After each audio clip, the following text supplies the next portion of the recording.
Thank you to the patrons for supporting the channel. There's something off about this game. Something wrong. The developers, the alphas, the final game.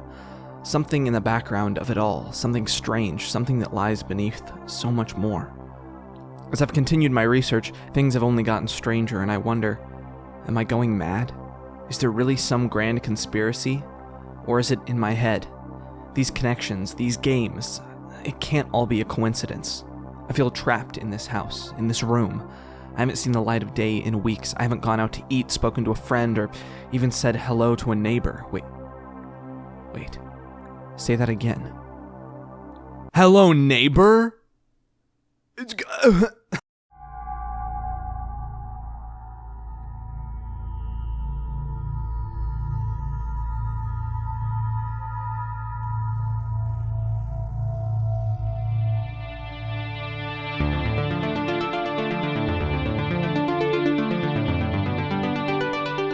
Welcome back, everyone.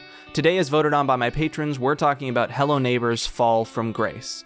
From one of the most recognizable names in indie horror to, well, this.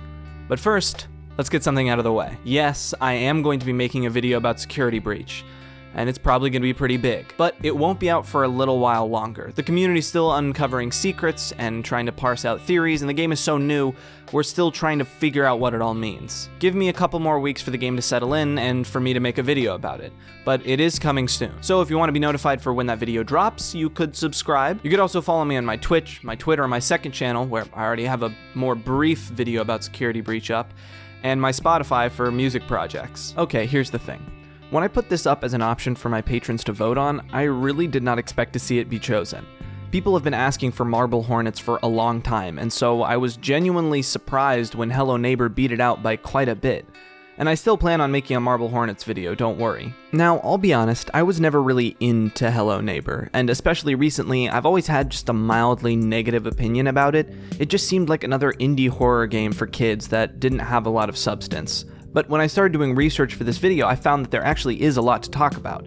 It's just not all good. Hello Neighbor is, to me, a perfect example of so many of the pitfalls of post-FNAF indie horror games. And when looking at the general indie horror landscape, you can tell there is a clear dividing line in how developers create, market, and update their games before the first two FNAF games and after the first two FNAF games. Post-2014 indie horror was changed in a lot of good ways by FNAF, with so many new developers learning to make games because of Five Nights at Freddy's. But it also shifted the way many developers felt they needed to market and create their games, which is something we'll talk a lot about in this video with Hello Neighbor. But I just want you to keep in mind this post-2014 dividing line. To put it simply, this video is about Hello Neighbor's downfall, how the game embraced its worst aspects and put aside what made it unique in order to chase after this newly invigorated horror games for kids audience, putting aside gameplay for lore and making decisions in service of that new direction that are absolutely baffling. That's the TDLR, but there is so much to talk about in the details that I'm really excited to get into, from the earliest aspects of development to the expanded franchise of books, a television pilot, and even a board game. So let's get into it.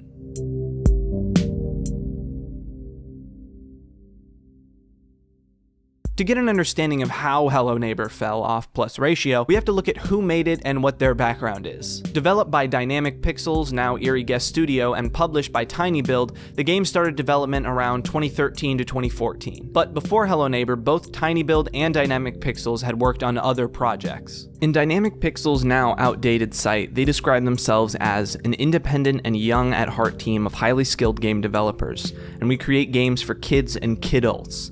The most popular games which we create are Tamagotchi-style games, but we like to experiment from time to time and explore other genres. And so, sometimes from our keyboards, mouses, and Wacom quills, we put out something more hardcore. Their website's actually pretty nice. I like it. It has a good sense of humor. As it implies, though, they specialized in family-friendly mobile games like the MuSim games, Hungry Cats, and various other simple, arcadey mobile games. It's important to note this history, however, because it does tie into my point about this whole post-FNAF horror for kids trend. tinyBuild has a slightly more prolific career as a game publisher. Games they've published before Hello Neighbor include Lovely Planet, Cluster Truck, Party Hard, Guts and Glory, things like that.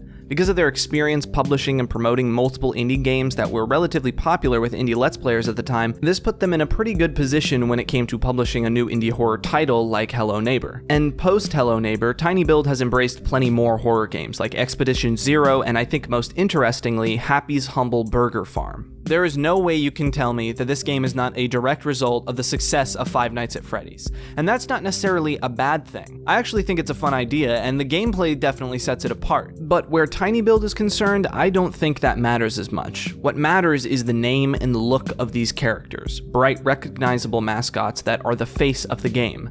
It's something so many horror games post-FNAF are utilizing. An early example of this is something like 123 Slaughter Me Street, or less popularly, My Game Alphabet Lane, Emily Wants to Play, or Bendy and the Ink Machine. But there are tons of other games more recently that utilize this. Poppy's Playtime, Andy's Apple Farm in itself, I think, pretty clearly inspired by the Walton Files, which is in itself a FNAF-inspired series, and I think you could argue something like Baldi's Basics benefits from this, despite being closer inspired by old educational PC games. It's not that a recognizable villain is some new innovation started by FNAF, but I think there's a very clear post-FNAF genre you can cleanly fit a lot of current indie horror games into. And they take more than just the look of the characters too. The focus on complex lore and sometimes kneecapping their own stories or aesthetics in order to keep it more child-friendly. Many times this can be to their detriment, like Poppy's Playtime's lore NFTs, and I think it can be argued that modern FNAF even shifted into its own cliche that it created, leaning into the horror games for kids aspect a lot with the extra colorful, cartoonish characters in the new game. It's not always a bad thing, but it is a noticeable trend. The point is, tinyBuild clearly recognized this trend too, even sponsoring Let's Players, who are a great way to find this target demographic to play the game. They understand the potential of finding the audience that really eats up that post-FNAF, deep lore, cartoony character genre. And while leaning into that genre can be good, if your concept suffers because of it, well, that's not good, and I believe that's what we see happening with Hello Neighbor. So there you go, some background and context about the developers of the game. Now let's talk about the actual development of the game, starting with the early concept.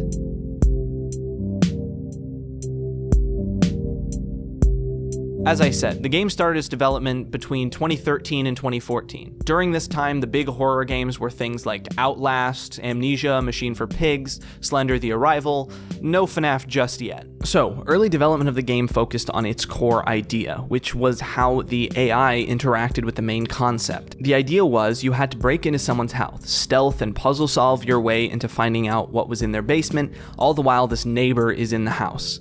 And the big selling point of this is how the AI worked with that. If he didn't know you were in the house, he would act as a regular person would living in their house. Watch TV, take a shower, get some food in the kitchen. However, if you knock something over or break a window, he'll notice something is amiss in his house and he'll start hunting for the intruder.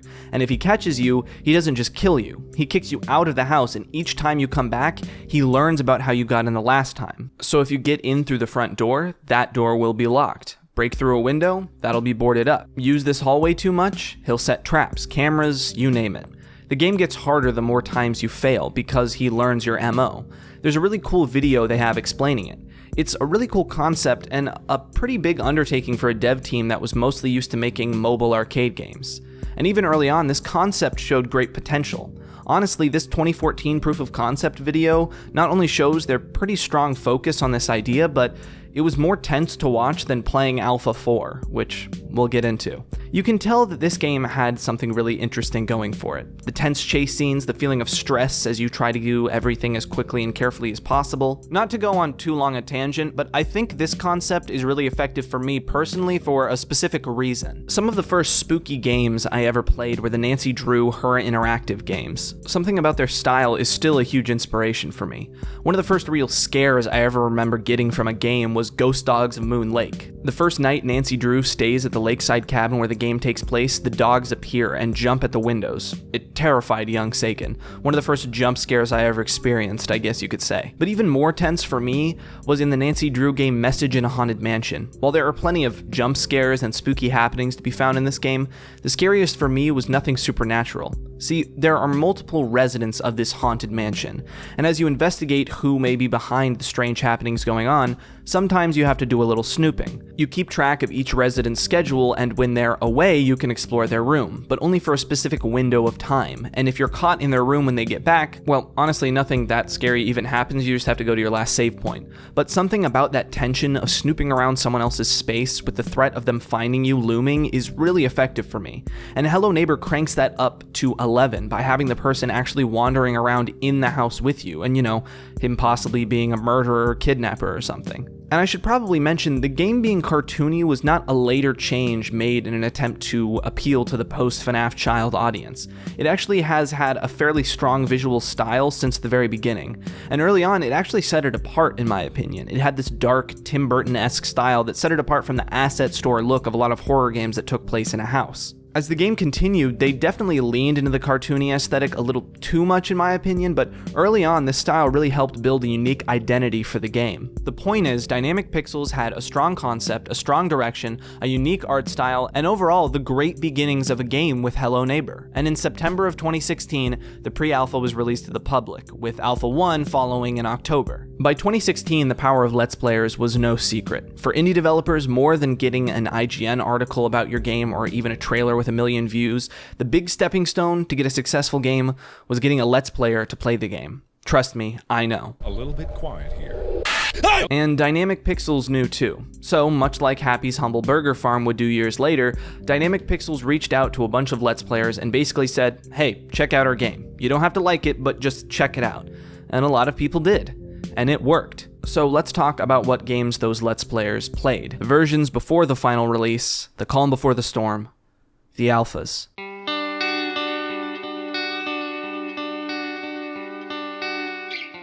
Let's start with the pre-alpha, as that's the first publicly available version of the game to my knowledge.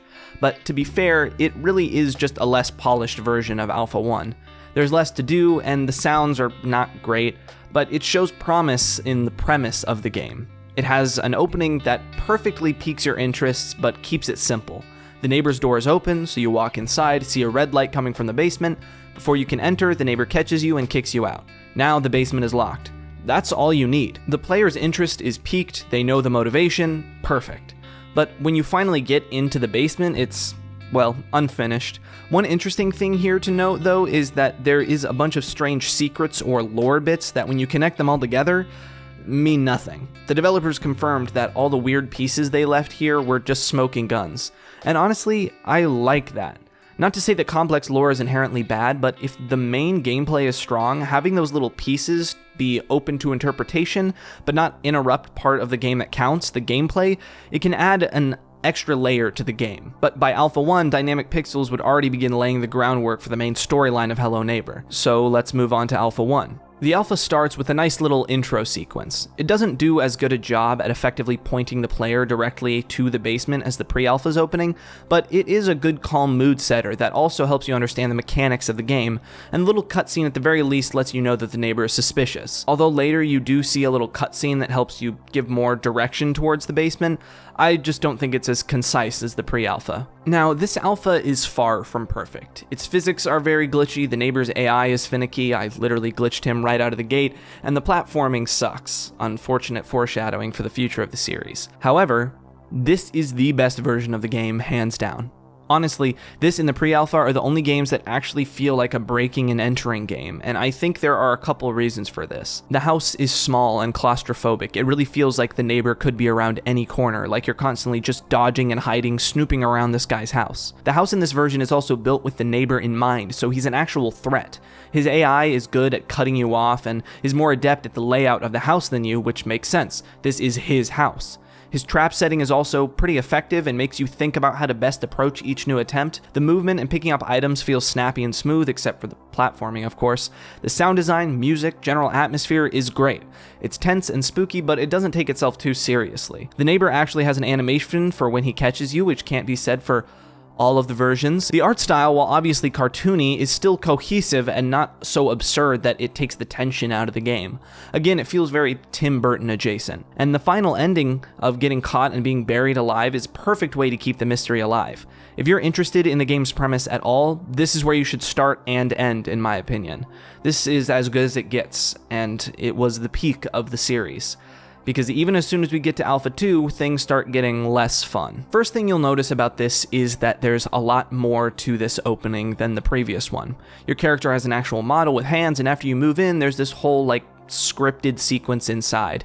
And I'll be honest, I'm not a fan. It feels like more production value they tried to add with this one, the more imperfections started showing through. The actual scripted breaking and entering sequence feels way less natural and uninteresting than actually just trying to get in yourself, and overall just felt odd. And with the addition of an actual player model, a lot of the snappiness of the movement and picking up items is gone. You have to hold down the button to pick things up just slightly too long, and the hand in the center of your screen is honestly a little distracting. The movement also feels even more janky.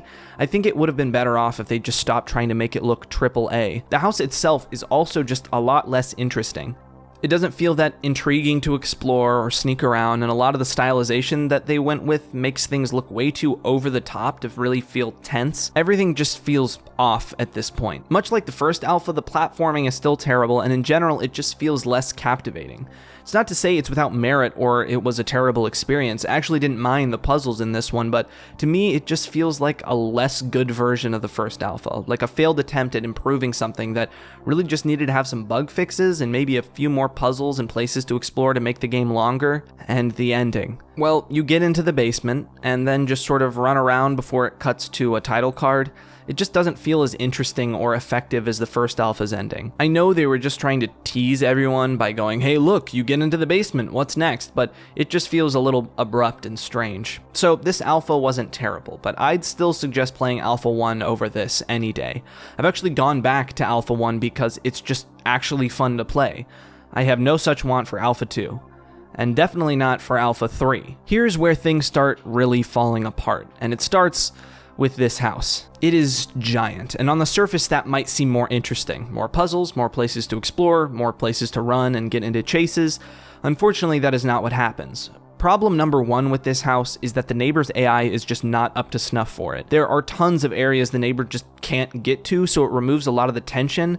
It also means that in general, the neighbor has been nerfed. His traps and his ability to actually make you think critically has been significantly destroyed. He really doesn't feel like a threat anymore, which seems to be a direct result of the house being made so much bigger. He'd just be too difficult to get around if he wasn't significantly kneecapped. But that just makes him an annoyance and not really scary. And I think his lack of a real jump scare, instead replacing it with him just sort of sitting there for 1 second before you're teleported back to your house, also removes some of the fear factor. I have no earthly idea why they removed a caught animation for this, but it really just makes things seem a lot less polished. The only thing really more annoying than the neighbor in this game is, yes, the platforming. One of the things the house's newfound size came with was the addition of a lot more platforming and building.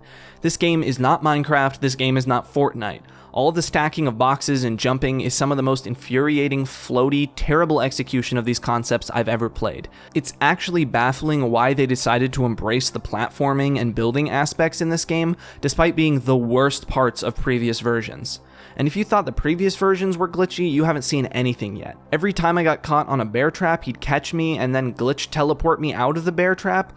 I don't even know what was happening. It's another reason that the game is not scary and the neighbor doesn't really feel like a threat. He's just so easily glitched and there's really little to no consequence to getting caught, not even a momentary jolt. They also removed the day and night cycle that was present in Alpha 1. In Alpha 2, it was just constant daytime, but the eternal night that's in Alpha 3 just sucks. It doesn't make it scarier, it just feels infuriating. It's hard to see things, and with how much bigger things are now to explore, it just feels aimless. And that's a combination of the darkness, the lack of a threat, and the size of the house. It really feels like there's no progression. You're just sort of wandering, and despite knowing that at some point I'd make it to the basement, it just felt like I didn't really have a lot of motivation, which is something you'd need a lot of to make it through the drudgery that is this game. Falling, getting seen through walls, constantly getting reset back to outside the house, your fucking boxes falling over, god damn it, and even the simplest mistake can ruin your run. Like here, I jumped over this incredibly annoying gap and got the key. I accidentally let go of the magnet too soon, and whoop, there it goes. I tried for like 20 minutes getting it back. It was just gone down there, soft locked by a misclick. In general, it's just a way less polished, less interesting, less scary version of Alpha 2.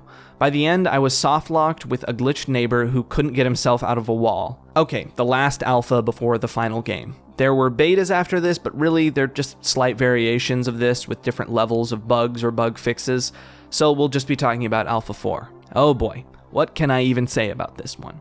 Well, it's not Endless Night at least, but it is by far the most aimless, unpolished, and least fun version of this game to play. The neighbor doesn't really do anything. Remember the point when this game was about like a stealth horror game where you had to hide from a really intelligent AI who tries to block your path and learn from you? Because now the neighbor just walks in a slow circle in his yard. The art and style is not only less cohesive, but in general everything is less polished. Random models poking through walls, missing textures, and yet somehow it runs the worst out of all of them. Knowing Unreal Engine, it's clearly just optimization issues with how many objects they have in the game. The game honestly feels like a Roblox game, and a bad one at that. I've had more fun on Roblox playing like Southwest Florida Arsenal or fucking work at a pizza place. I feel like Kevin MacLeod music should be playing. They also began focusing more on the lore of the game by adding these nightmare sequences that would happen sometimes when you get caught. And I swear, I don't want to relate everything this game does to FNAF, but I think it's an important part of understanding the landscape this game existed in. FNAF 2's death minigames were in many ways a groundbreaking way of storytelling. They were surprising when you first got one, and felt uneasy to play, and the vibe of the Atari style fit with the 80s retro aesthetic of the game. Hello Neighbor tries to pull something off like this with the weird surreal nightmare sections, but they end up just being unpolished and shallow. It is legitimately wild comparing this game to the first version of the alpha. How much better the game feels to play, how much scarier it is, how much more polished it is. Sure, there are some glitches, but nothing like this game. Honestly, I feel like even the pre-alpha was a better experience than this.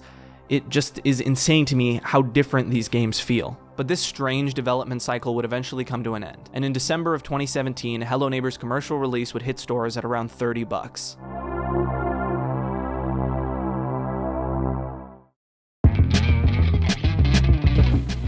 What the? Oh shit! What the fuck? Really? Whoa! What? Oh god! What the fuck? He's just clipping through everything. Jesus! Nope.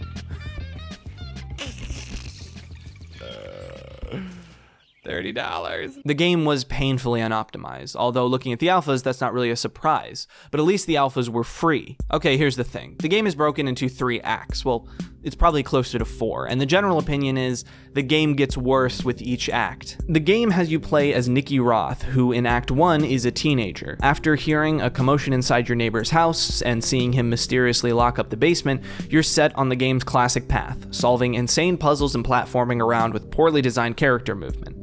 However, this act is generally the strongest act. It takes place in a much smaller house, and it feels a little closer to the original concept than the later acts. Still, it's unoptimized and feels more like an alpha of a game than a finished game. At the end, you enter the basement and see what appears to be the living space of the neighbor's victim, and then you have this little chase scene with the neighbor and are caught after reaching a locked door. In Act 2, your character must escape the basement. After escaping, you realize that the whole house has expanded. Here we are, the giant house yet again. You must solve more wild puzzles and platforming to escape, which you can take multiple routes to do. Act 3 picks up with Nikki Roth as an adult, moving back to his hometown the first 2 acts took place in. The neighbor's house is nothing more than a few broken walls at this point, but after falling asleep, you wake up to find the neighbor's house is back and must complete more nonsensical puzzles, frustrating platforming, and completing strange fear rooms to once again enter the basement. After navigating the basement, you find yourself in what is essentially Act 4. Here you see that the neighbor is now giant and have to do more platforming to get into the house on his back. Once inside, you enter a final boss fight where you slowly grow as you protect your younger self from a giant shadow monster. And then finally, the game ends revealing that Act 3 and 4 of the game was all a dream.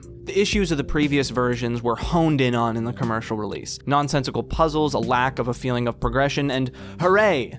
More platforming and building. And just like the later alphas, the aspect of stealth was really put to the side with the neighbor not really being that big of a threat. When it comes to the lore aspects of the game, it feels pretty shallow, or maybe unnecessarily vague. Lots of symbolism in wacky environments. It's yet another example of the post-FNAF indie horror trying to focus too hard on getting a game theory video made about itself instead of how good the game actually feels to play. And we'll get into that game theory point in a second. All of this forced deepness in the game really is a detriment, especially when it comes at the cost of the game's quality. If the game had stayed small and focused on improving the stealth and the AI of the character, then maybe they could have thrown in some Easter eggs or some spooky secrets that you can find in some of the rooms. The game would have been more fun to play. Bigger isn't always better. But instead, in an attempt to increase the scale of the game, both physically and story-wise, we just have a clunky mess. Honestly, here's the thing. After reading through an interpretation of the supposed plot of the game to get an understanding of what any of it means, including some of the stuff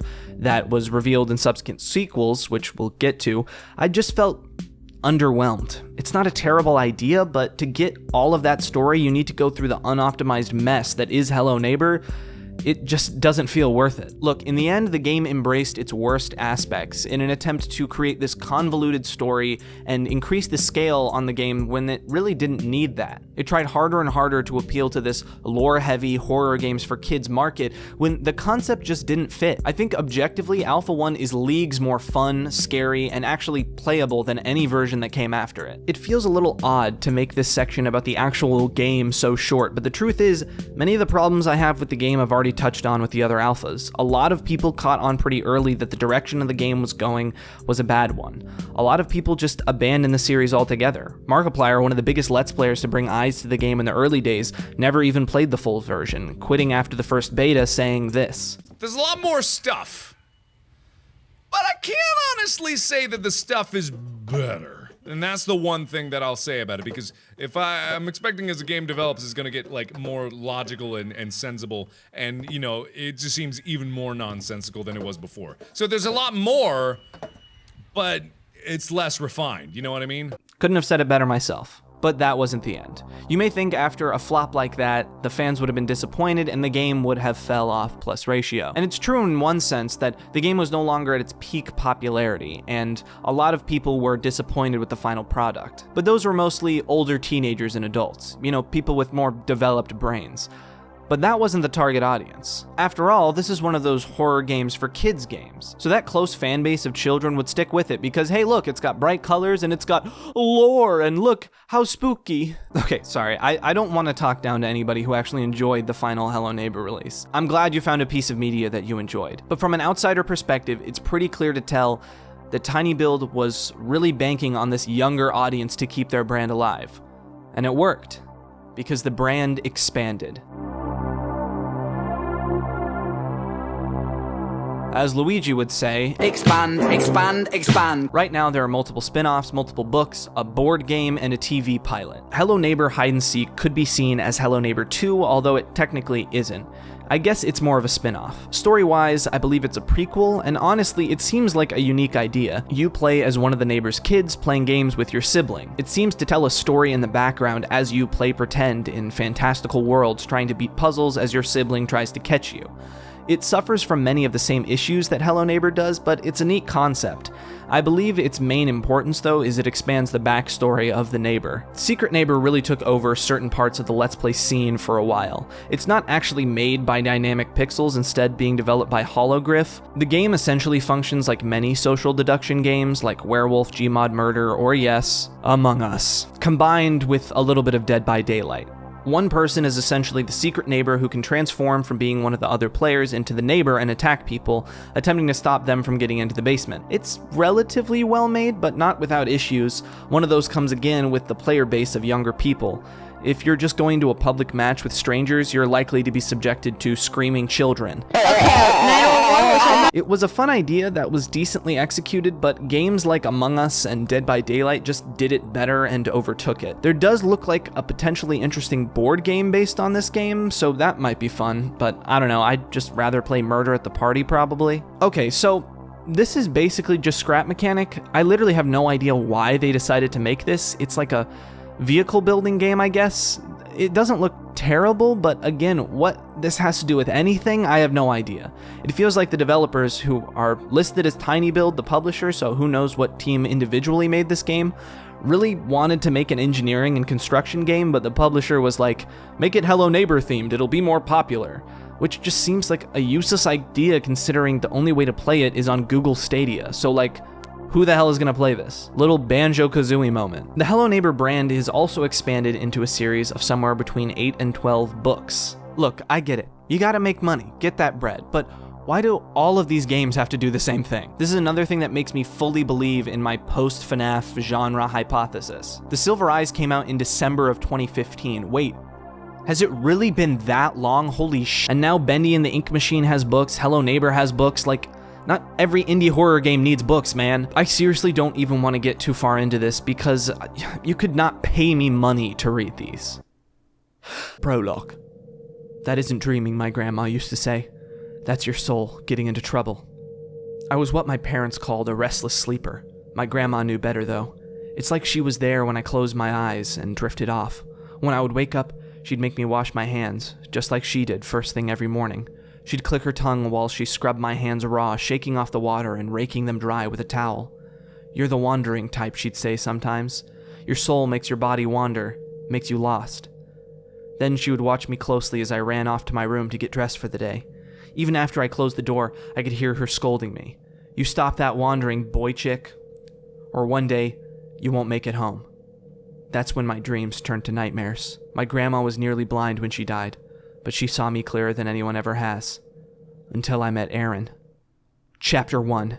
Nicholas. Now means now, Mom yells from the foot of the stairs. With the house empty, her voice bounces toward me like a ball, careening off the walls and straight through my aching head. What the fuck is this writing? Okay, the last thing here of note that I want to talk about is the Hello Neighbor TV pilot.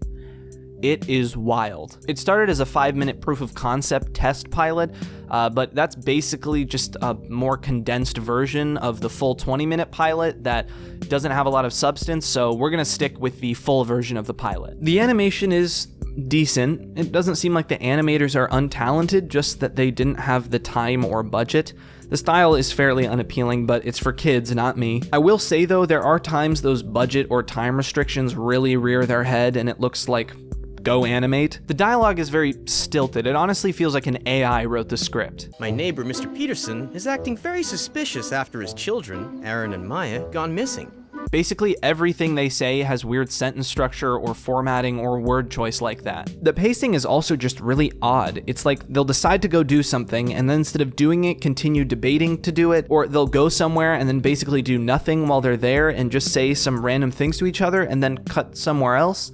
And especially in the full pilot, we linger way too long in certain conversations. But at the same time, it doesn't necessarily feel like filler because the actual episode tries to fit like a whole movie plot into 20 minutes. I seriously cannot accurately describe how odd the writing is. You'll just have to watch for yourself. The jokes are terrible, which I mean, yeah, I guess it's made for kids, but like so much of the time, all of the dialogue is just so odd that I actually can't tell what's even supposed to be a joke.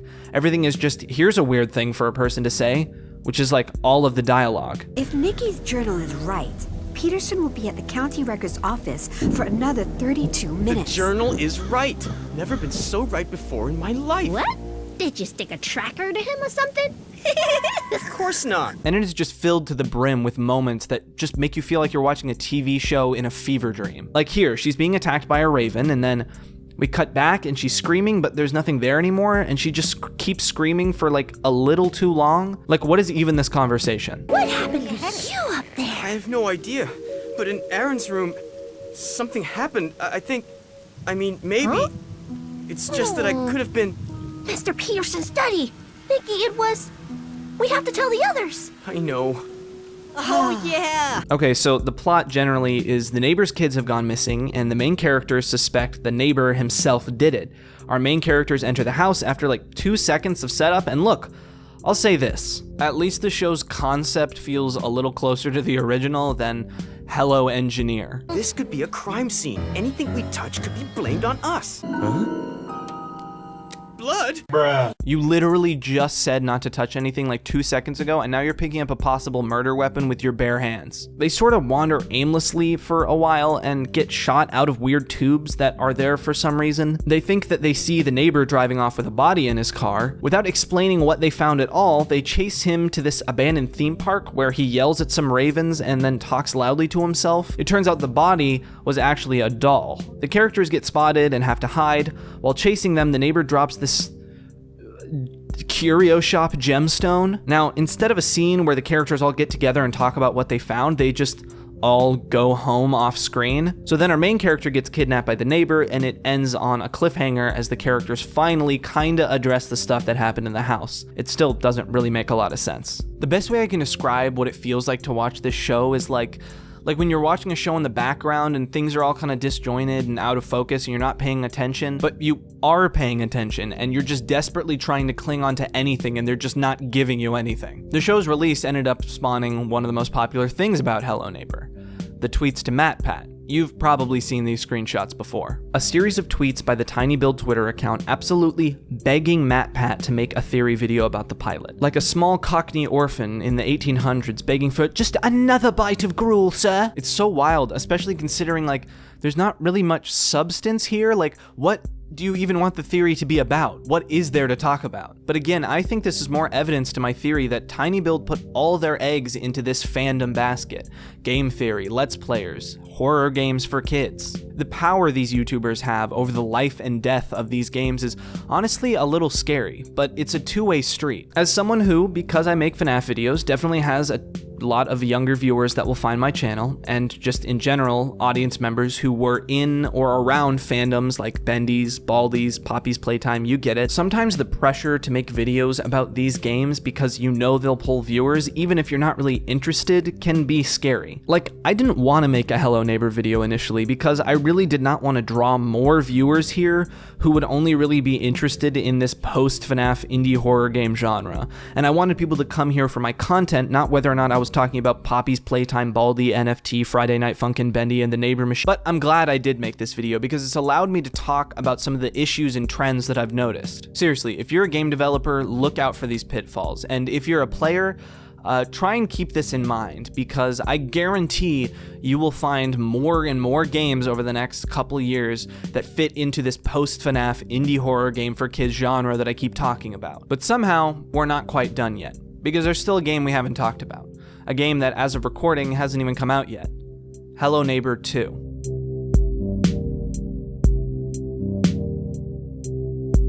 The beginning of Hello Neighbor 2 starts with the prototype game called Hello Guest in 2019. It appeared to be a spin-off game with a new setting antagonist, this weird bird creature. To me, it resembles most closely the Schnabelperch. I'm not even gonna try and pronounce that. It's this. These really cool creatures from Austrian folktales, I love them. They are funny looking. Anyway, in the prototype, you took control of a security guard in an amusement park that this creature wanders around in. It seemed to be better executed than the original Hello Neighbor, and many who were fans of the game got really excited at the possibility of this game. And after the prototype's release, TinyBuild started a legitimately interesting ARG type thing, with events in the Secret Neighbor game, interaction with the community in their Discord, and these cryptic teaser live streams. This ARG finally culminated in a reveal trailer for Hello Neighbor 2. It seems like Hello Guest was completely replaced by Hello Neighbor 2. And honestly, it doesn't look bad. In Hello Neighbor 2, you're taking on the role of a new character, an independent journalist who is investigating the disappearances around his town, whose culprit is rumored to be, wouldn't you guess it, the neighbor from the first game. It also appears that the neighbor himself will go missing at some point, and this guest character will be an antagonist at one point too. And here's the thing that gives me hope for this game. It's not the story, it's not the expanded lore or open world. It's the refocusing of the game's AI. Now, do I think the game is going to live up to the hype it's setting for itself? No. If you take everything they're saying in the trailers at face value, you'll probably be disappointed. And all this talk about neural networks and learning algorithms doesn't mean the AI is actually going to be good. It could be terrible. However, the fact that they're trying to refocus this series away from, engineering games and trying to bring it back to the idea of a smart AI who will try to learn from what you're doing is a pretty good sign. It seems like the game has finally found the style that it wants to be, the graphics look very improved, and hopefully they're able to use this second chance effectively. Right now, there are two alphas out, Alpha 1 and Alpha 1.5. Having played a little bit of Alpha 1.5, I can say that I'm at least optimistic. It's not perfect, but it definitely gave me more Alpha 1 Hello Neighbor vibes than Alpha 4. It felt like a stealth breaking and entering game again, which is cool. At the time of recording this, the beta is set to release in April of 2022, and the game will be released sometime. That's all we know for now. So here's the thing.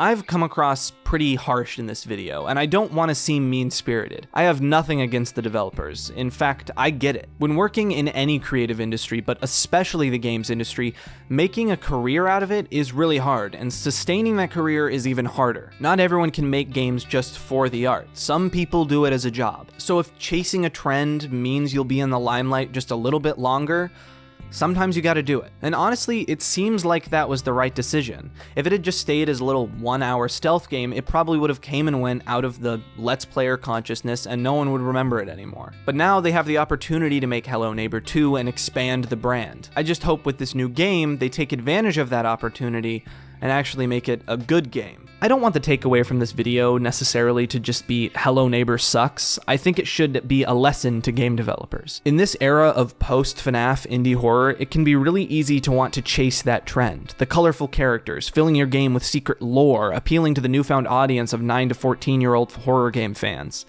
But if it doesn't fit your concept, don't do it. Too many games has fallen into the trap of trying to chase that niche, to the detriment of their own games. Five Nights at Freddy's wasn't successful because it was chasing the Slender trend. Hello Neighbor's initial interest didn't pop up because it was chasing the FNAF trend. It was because it had an interesting and strong concept. Don't let your game fall into the trap of trying to copy what's already been successful.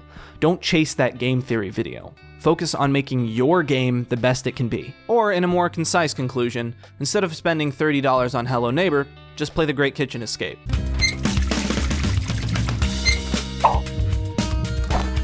Thank you all for watching this extremely long look at a game that I don't even like. But seriously, it's been a great time writing and editing this video, and I appreciate everybody who has stuck with it so far. Hopefully this was informative. Just want to once again shout out the regular stuff, my Twitch, my Twitter, my second channel, my Spotify. Go, look, and yes, once again, I will be making a security breach video. Currently, the plan is it will be either my next video or the one after the Marble Hornets video. I'm not quite sure yet, but just be patient and subscribe if you want to be notified when that drops. With all that said, thank you for watching, and I'll see you all next time. This is Editing Sagan here. In case that entire video did not convince you of this post-FNAF genre hypothesis that I have, just look at the upload schedule of the official developers of Poppy's Playtime. I feel like this image speaks for itself.